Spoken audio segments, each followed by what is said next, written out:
Pada tanggal 6 Desember 2022, rancangan undang-undang Kitab Undang-Undang Hukum Pidana yang baru disahkan oleh DPR untuk menjadi undang-undang menggantikan Kitab Undang-Undang Hukum Pidana yang lama. Kitab Undang-Undang Hukum Pidana yang baru ini ditandatangani oleh Bapak Presiden Jokowi pada tanggal 2 Januari 2023 menjadi Kitab Undang-Undang Hukum Pidana yang baru yang termuat dalam Undang-Undang Nomor 1 Tahun 2023 dan akan mulai diberlakukan 3 tahun yang akan datang, yakni pada tahun 2026. Di balik keberhasilan pemerintah dan DPR untuk mensahkan suatu Kitab Undang-Undang Hukum Pidana yang baru ini, suatu prestasi yang luar biasa. Namun di balik semuanya itu ada beberapa pasal-pasal kritis atau krusial yang masih menjadi perdebatan di berbagai kalangan dalam masyarakat, khususnya aktivis-aktivis ataupun penggiat-penggiat hak asasi manusia. Beberapa isu-isu krusial dalam Kitab Undang-Undang Hukum Pidana yang baru tersebut kami dapatkan dari berbagai sumber atau draft, baik media online maupun media cetak lainnya. Beberapa diantaranya adalah sebagai berikut. Yang pertama, pasal-pasal yang mengatur hukum yang hidup dalam masyarakat atau living law. Nah, isu-isu ini terdapat di pasal 2 dan pasal 597. Pasal 2 ayat 1 bunyinya, ketentuan sebagaimana dimaksud dalam pasal 1 ayat 1 tidak mengurangi berlakunya hukum yang hidup dalam masyarakat, yang menentukan bahwa seseorang patut dipidana walaupun perbuatan tersebut tidak diatur dalam undang-undang ini. Dan pasal 597 ayat 1 bunyinya, setiap orang yang melakukan perbuatan yang menurut hukum yang hidup dalam masyarakat dinyatakan sebagai perbuatan yang dilarang, diancam dengan pidana. Nah, terhadap dua pasal ini, menurut kelompok-kelompok masyarakat sipil, terdapat frasa hukum yang hidup dalam masyarakat. Itu dapat ditafsirkan atau diartikan mencakup hukum adat atau hukum pidana adat dan hukum yang bernuansa agama di masing-masing daerah di Indonesia ini. Padahal di Indonesia saat ini masih ada ratusan peraturan-peraturan yang bersifat diskriminatif yang justru diambil dari hukum-hukum yang berbau agama dan adat tersebut. Dan terdapat sejumlah peraturan lain yang mendiskriminasi berdasarkan gender, terutama kepada kaum perempuan dan minoritas agama. Hal ini terjadi karena tidak ada atau belum adanya suatu inventaris resmi dari pemerintah mengenai hukum yang hidup di Indonesia yang dimaksudkan dalam pasal 2 ayat 1 tersebut. Sehingga pasal 2 ayat 1 ini dapat dipergunakan untuk mengadili orang-orang di bawah peraturan-peraturan diskriminatif tersebut. Kemudian selanjutnya adalah pasal-pasal yang mengatur tentang pidana mati. Ya, ini terdapat di dalam pasal 67, pasal 98, pasal 99, pasal 100, 101 dan pasal 102. Pasal 67 berbunyi demikian. Pidana yang bersifat khusus sebagaimana dimaksud dalam pasal 64 huruf C merupakan pidana mati yang selalu diancamkan secara alternatif. Berikutnya pasal 98, pidana mati diancamkan secara alternatif sebagai upaya terakhir untuk mencegah dilakukannya tindak pidana khusus dan mengayomi masyarakat. Pasal 99 ayat 1, pidana mati dapat dilaksanakan setelah permohonan gerasi bagi terpidana ditolak presiden. Selanjutnya, pasal 100 atau pasal 100 ayat 1, hakim dapat menjatuhkan pidana mati dengan masa percobaan selama 10 tahun dengan memperhatikan ada syarat-syarat yang dimuat di sana. Pasal 101, jika permohonan gerasi terpidana mati ditolak dan pidana mati tidak dilaksanakan selama 10 tahun sejak gerasi ditolak, bukan karena terpidana melarikan diri, pidana mati dapat diubah menjadi pidana seumur hidup dengan keputusan presiden. Jadi bila mana permohonan gerasi dari terpidana terhadap terpidana mati ditolak oleh presiden dan gerasi pidana mati itu tidak dilaksanakan selama 10 tahun dan bukan karena terpidana itu melarikan diri, artinya secara waktu berlangsung selama 10 tahun, maka pidana mati itu dapat berubah menjadi pidana seumur hidup. Dan terakhir, pasal 102, ketentuan lebih lanjut mengenai tata cara pelaksanaan pidana mati diatur dengan undang-undang. Nah, pasal-pasal ini berbicara mengenai pidana mati dan bagaimana atau tata cara pelaksanaan pidana mati tersebut. Nah, berbagai kelompok-kelompok masyarakat sipil, terutama yang penggiat-penggiat hak asasi manusia, menolak adanya pidana mati. Karena menurut pandangan mereka, sudah berlaku secara universal di beberapa negara di dunia maju bahwa pidana mati itu sudah tidak lagi diberlakukan. Nah, seharusnya menurut mereka Indonesia yang sudah modern dan akan menuju suatu negara yang lebih baik lagi, seharusnya pidana mati itu tidak usah lagi diberlakukan. Kemudian isu yang ketiga adalah penyerangan harkat dan martabat presiden dan wakil presiden. Nah, isu-isu ini termuat di dalam pasal 218 dan 2220. Pasal 218 ayat 1 bunyinya, setiap orang yang di muka umum menyerang kehormatan atau harkat dan martabat diri presiden dan atau wakil presiden dipidana dengan pidana penjara paling lama 3 tahun 6 bulan atau pidana denda paling banyak kategori 4. Lalu berikutnya pasal 220 ayat 1, tindak pidana sebagaimana dimaksud dalam pasal 218 dan pasal 219 hanya dapat dituntut berdasarkan aduan. Jadi ini delik aduan.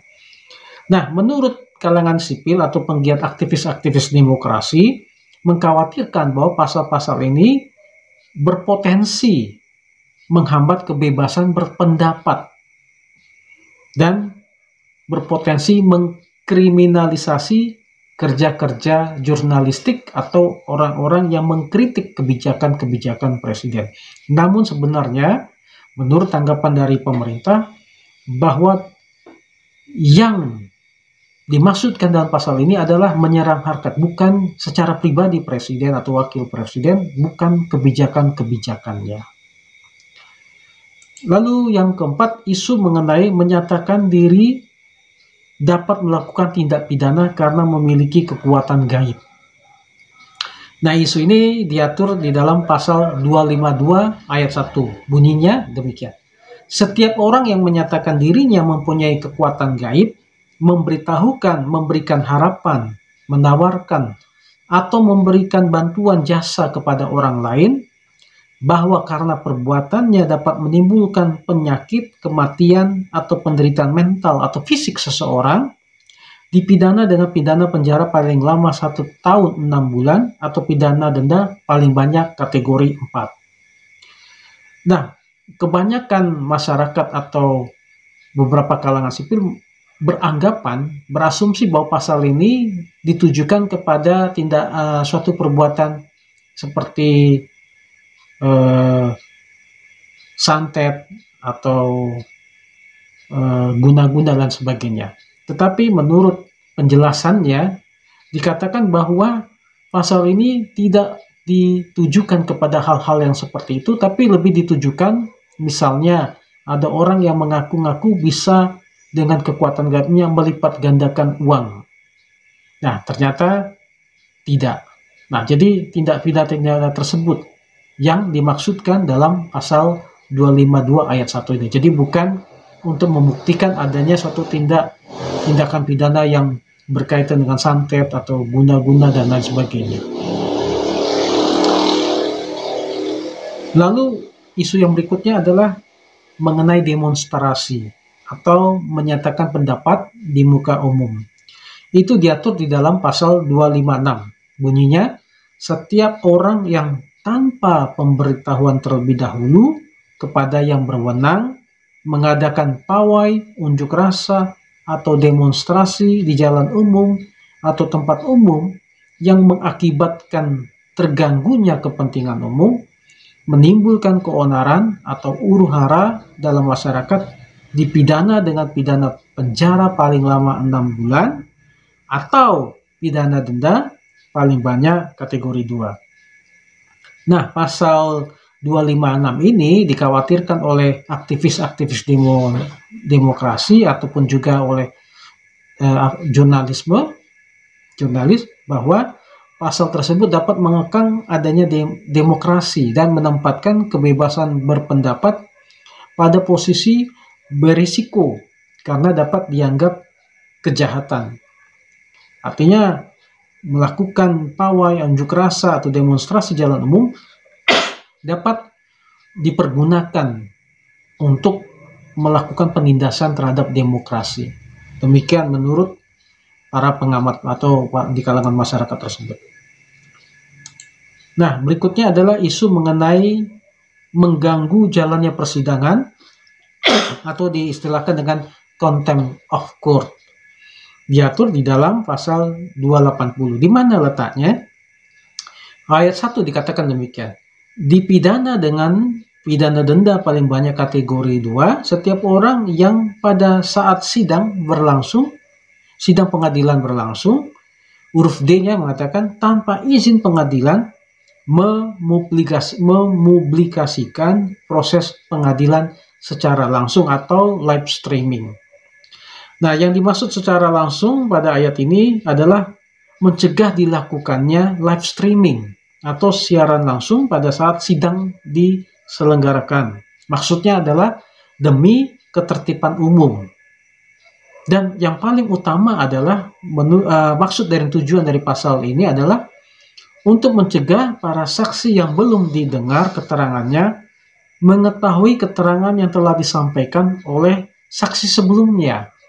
Dan itu disesuai dengan KUHP atau Kitab Undang-Undang Hukum Acara Pidana. Tetapi aturan ini juga menjadi rancu karena semuanya bergantung kepada izin dari pengadilan atau keputusan hakim, majelis hakim yang memeriksa dan mengadili perkara tersebut. Bila mana hakim menyetujui, maka ini tidak berlaku. Artinya live streaming bisa dilaksanakan.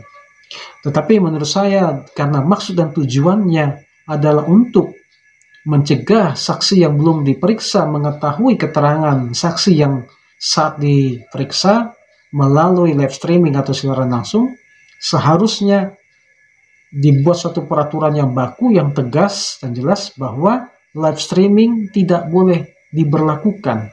Karena itu tidak sesuai lagi dengan KUHP. Bahkan di negara-negara maju pun seperti di Amerika, bahkan tidak ada siaran langsung. Bahkan hanya disampaikan hanya berdasarkan gambar-gambar atau sketsa-sketsa saja. Jadi mereka sangat menjaga sekali kemurnian dari suatu persidangan. Nah, isu yang ketujuh adalah mengenai tindak pidana agama. Ya, ini terdapat di dalam pasal 300, 302, dan 305. Pasal 300 menyatakan, setiap orang di muka umum yang A. melakukan perbuatan yang bersifat permusuhan, B. Menyatakan kebencian atau permusuhan, atau C.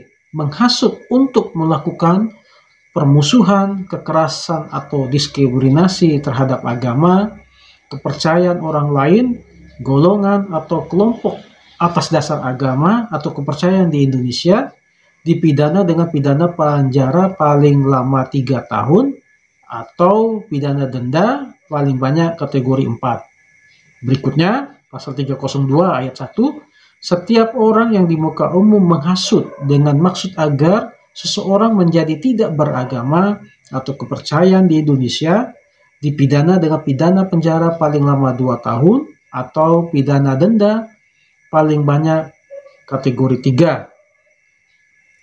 Ayat 2-nya, setiap orang yang dengan kekerasan atau ancaman kekerasan memaksa seseorang menjadi tidak beragama atau kepercayaan atau berpindah agama atau kepercayaan dianut di Indonesia dipidana dengan pidana penjara paling lama 4 tahun atau pidana denda paling banyak kategori 4. Berikutnya, pasal 305 ayat 1, setiap orang yang menodai bangunan tempat beribadah atau upacara keagamaan atau kepercayaan atau benda yang dipakai untuk beribadah atau upacara keagamaan atau kepercayaan dipidana dengan pidana penjara paling lama 1 tahun atau pidana denda paling banyak kategori 2. Ayat 2, setiap orang yang secara melawan hukum merusak atau membakar bangunan tempat beribadah atau upacara keagamaan atau kepercayaan atau benda yang dipakai untuk beribadah atau upacara keagamaan atau kepercayaan dipidana dengan pidana penjara paling lama 5 tahun atau pidana denda paling banyak kategori 5. Nah, yang menjadi kritikan atau isu-isu krusialnya adalah sejumlah pihak berpendapat delik agama pada pasal ini masih sangat luas sekali katanya dan multitafsir, sehingga menimbulkan kemungkinan kriminalisasi berlebih-lebihan. Nah, kita lihat pada saat-saat ini ada suatu peristiwa di mana diduga ada suatu tindak pidana penistaan agama, dan beberapa pendapat-pendapat atau ahli hukum mengatakan bagaimana membuat suatu tolak ukur terjadinya suatu penistaan atau penodaan agama itu. Jadi menurut mereka harus ditetapkan dulu seperti apa dan siapa yang berhak menyatakan bahwa itu adalah suatu penodaan. Nah, ini menjadi perdebatan yang masih terjadi sampai saat ini dengan terjadinya peristiwa yang baru-baru ini terjadi. Kemudian isu yang ke-8 adalah mengenai penganiayaan hewan. Diatur di dalam pasal 338 ayat 1, bunyinya dipidana dengan pidana penjara paling lama 1 tahun atau pidana denda paling banyak kategori 2 setiap orang yang A. menggunakan dan memanfaatkan hewan di luar kemampuan kodratnya yang dapat merusak kesehatan, mengancam kesehatan, atau menyebabkan kematian hewan. Nah, yang menjadi isu atau kritikan dalam pasal ini adalah bagaimana mengukur atau apa ukurannya tentang kodrat alamiah setiap hewan itu, dan bagaimana bila mana beberapa hewan tertentu yang dapat dilatih untuk memiliki kemampuan tertentu, seperti misalnya kita melihat di acara-acara sirkus atau ikan lumba-lumba yang dilatih untuk menolong manusia, tetapi bila mana terjadi kecelakaan yang mengakibatkan hewan itu mati, nah apakah hal-hal yang seperti itu merupakan tujuan daripada pasal ini? Nah, ini menurut beberapa kalangan berpotensi disalahgunakan. Karena misalnya orang-orang yang mempunyai pekerjaan sebagai pelatih binatang atau di dalam seperti misalnya sirkus dan sebagainya. Nah, bila mana terjadi sesuatu kesalahan atau suatu peristiwa kecelakaan mengakibatkan hewan itu mati, nah orang-orang yang mempunyai keahlian untuk melatih tersebut atau pemain-pemain sirkus tersebut dapat diancam pidana dengan menggunakan pasal ini. Jadi ini sangat menimbulkan kekhawatiran bagi mereka. Berikutnya adalah isu yang ke-9 adalah pasal-pasal yang membatasi penyiaran atau semacam kampanye alat kontrasepsi. Nah, ini diatur di dalam pasal 408 dan pasal 410. Pasal 408 bunyinya, setiap orang yang secara terang-terangan mempertunjukkan, menawarkan, menyiarkan tulisan, atau menunjukkan untuk dapat memperoleh alat pencegah kehamilan kepada anak, dipidana dengan pidana denda paling banyak kategori 1. Berikutnya pasal 410 ayat 1, perbuatan sebagaimana dimaksud dalam pasal 408 tidak dipidana jika dilakukan oleh petugas yang berwenang dalam rangka pelaksanaan program keluarga berencana, pencegahan penyakit infeksi menular seksual, atau untuk kepentingan pendidikan dan penyuluhan kesehatan. Nah, yang menjadi kekhawatiran bagi masyarakat adalah, pertama, ini secara efektif membatasi setiap orang selain penyedia medis. Karena tadi dalam pasal 410 ayat 1 tadi dikecualikan bagi mereka yang berprofesi sebagai petugas kesehatan atau penyuluh kesehatan. Tetapi bagi orang lain, misalnya seperti orang tua, guru, yang menyebarkan informasi tentang alat pencegah kehamilan kepada siswa-siswinya atau anak-anaknya, atau kepada media-media cetak maupun elektronik atau online, media sosial, yang secara terang-terangan menunjukkan ataupun memaparkan, menyajikan, menawarkan alat untuk mencegah kehamilan, baik secara tertulis maupun secara visual, maka mereka akan dapat dipidana atau didenda. Nah, ini menimbulkan kekhawatiran bagi mereka. Nah, menurut kalangan masyarakat penggiat masalah-masalah hak asasi manusia dan kesehatan, ini merupakan kemunduran hak bagi perempuan dan anak perempuan yang diatur dalam atau yang disetujui di dalam hukum internasional untuk wanita atau perempuan dan anak-anak perempuan untuk berhak untuk mendapatkan pendidikan seks serta melindungi kesehatan seksual dan alat reproduksi mereka. Dan juga menurut yang lebih maju lagi, yang lebih moderat lagi, menghambat atau membatasi mereka untuk menentukan pilihan mereka sendiri untuk mempunyai anak. Karena juga di Indonesia ada program keluarga berencana juga yang tujuannya secara tidak langsung juga membatasi atau membuat program untuk mempunyai anak. Jadi ini memang luar biasa, cukup rancu juga. Jadi ada program pemerintah untuk keluarga berencana, tetapi hanya dibatasi kepada petugas-petugas medis dan penyuluh kesehatan saja. Tetapi bagi orang lain seperti orang tua, guru, dan sebagainya, atau media-media yang menyajikan atau menyampaikan program-program itu berpotensi untuk dikriminalisasi. Jadi menurut saya dan juga sejumlah kalangan itu, pasal ini juga secara tidak langsung dapat menghambat program pemerintah untuk keluarga berencana tersebut. Isu yang ke-10 adalah tentang perzinahan. Ini dimuat di dalam pasal 411 ayat 1 dan 412 ayat 1. 411 ayat 1 bunyinya, setiap orang yang melakukan persetubuhan dengan orang yang bukan suami atau istrinya dipidana karena perzinahan dengan pidana penjara paling lama 1 tahun atau pidana denda paling banyak kategori 2.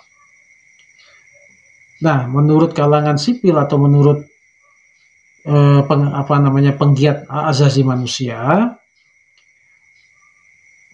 pasal 411 ayat 1 ini menurut mereka karena ada profesi yang nyata dalam masyarakat, walaupun itu dihujat atau mungkin itu kurang baik di masa masyarakat, tetapi realitas sosialnya atau realitasnya adalah ada beberapa orang kalangan yang bekerja sebagai pekerja seks komersial. Nah, pasal-pasal ini, pasal 411 ini dapat dipergunakan, disalahgunakan untuk menjerat mereka. Nah, menurut mereka ini sangat riskan, beresiko bagi para pekerja seks komersial tersebut. Berikutnya pasal 412 ayat 1, setiap orang yang melakukan hidup bersama sebagai suami istri di luar perkawinan dipidana dengan pidana penjara paling lama 6 bulan atau pidana denda paling banyak kategori 2. Nah, ini juga menurut beberapa pengamat sosial, pasal ini dapat menjerat sejumlah kelompok masyarakat adat atau sejumlah kelompok masyarakat yang di mana hukum adatnya masih berlaku kental, di mana masyarakatnya masih terdapat pasangan suami istri yang tidak terikat perkawinan secara sah atau hanya melaksanakan kawin secara adat. Nah, masih ada beberapa kelompok masyarakat di daerah-daerah khususnya yang masih hidup di dalam suatu hukum adat atau adat yang masih kental. Masih ada beberapa pasangan suami istri yang secara hukum adat saja sudah dinyatakan sah sebagai suami istri. Nah, bila mana ini disandingkan dengan pasal 412 ayat 1 ini, jika tidak cermat mempergunakannya, ini dapat menjerat mereka secara pidana. Nah, demikianlah beberapa penjelasan kami secara singkat mengenai beberapa isu-isu krusial yang masih menjadi perdebatan di dalam masyarakat saat ini, walaupun kita mengapresiasi pemerintah yang dengan kerja kerasnya bersama DPR dapat mengesahkan suatu rancangan undang-undang kitab hukum pidana yang baru, menggantikan kitab undang-undang hukum pidana yang lama, walaupun setelah disahkannya pada saat ini masih terdapat beberapa kritikan atau tanggapan dari masyarakat dan termasuk saya secara pribadi, beberapa pasal-pasal tadi yang bila mana tidak diperhatikan atau dipertimbangkan secara bijaksana dan cermat, itu dapat berpotensi mengkriminalisasi sejumlah kelompok masyarakat atau orang-orang yang secara langsung ataupun tidak langsung berisiko dapat dipidana dengan pasal-pasal yang kami sebutkan tadi. Nah, itu saja. Semoga video ini bermanfaat di dalam kita mengenal hukum pidana yang terbaru, dan ini merupakan suatu kemajuan yang bagus bagi Indonesia yang kita patut mengapresiasi bahwa kita secara dengan para ahli-ahli orang Indonesia, sarjana hukum Indonesia mampu menyusun suatu undang-undang hukum pidana yang lebih bercirikan khas Indonesia. Terima kasih.